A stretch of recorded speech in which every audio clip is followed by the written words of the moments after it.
ஒரு நபர் படகுல பயணம் பண்ணிட்டு இருந்தாரு. ரொம்ப அமைதியான சூழ்நிலை. இரண்டு பக்கமும் மரம் பறவைன்னு ரொம்ப அழகா இருந்துச்சு. சுத்தி இருக்கிற காத்தே அந்த படகை ஓட்டுச்சு. கொஞ்ச தூரம் போக போக காற்று கொஞ்சம் அதிகமா வீசுச்சு. அவரும் பரவாயில்ல, நம்ம துடுப்பே போடாம அதுவே போகுது, நம்ம எதுவும் பண்ண தேவையில்லை, இருக்கிற இடத்துலயே சௌகரியமா இருந்தா போதும், இந்த படகே நம்மள கொண்டு போய் சேர்த்துரும் அப்படின்னு துடுப்ப கூட பிடிக்காம அவர் பாட்டுக்கு படகு போன போக்குலயே இருந்தாரு. ஏன்னா சௌகரியமா இருந்துச்சு.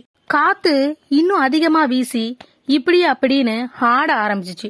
ஆனா அப்ப கூட சின்ன பதட்டம் தான் வந்துச்சே தவிர துடுப்ப அவரு பிடிக்கவே இல்லை. அப்படியே போயிட்டு இருந்த படகு திடீர்னு அந்த நதி முடியிற இடத்துல ஒரு பெரிய நீர்வீழ்ச்சி. அவனுக்கு என்ன பண்றதுனே தெரியல. துடுப்ப பிடிச்சும் பிரயோஜனம் இல்ல.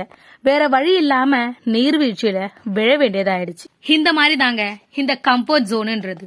ஒரு விதத்துல ஒரு நேரத்துல சௌகரியமா இருக்கிற மாதிரி இருக்கும், எந்த கஷ்டமும் இல்லாத மாதிரி இருக்கும், அது பாட்டுக்கு போற மாதிரி இருக்கும்.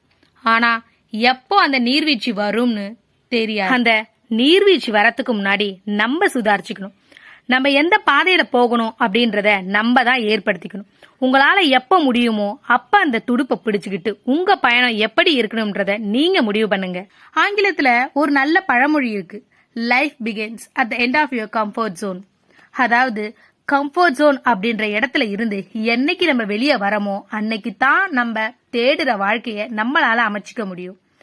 சௌகரியமான வாழ்க்கையை மட்டுமே தேடி போகாம சவாலான வாழ்க்கையை தேடி போனா நிறைய வெற்றிகளும் வாய்ப்புகளும் தேடி வரும். இந்த ஸ்டோரி பிடிச்சிருந்தா கம்ஃபர்ட் ஜோன்ல இருந்து வெளியே வந்து எப்படி முன்னேறலான்னு ஒரு மோட்டிவேஷனல் ஸ்டோரி சொல்லியிருக்கேன். மேல இருக்க லிங்க்ல கிளிக் பண்ணி பாருங்க.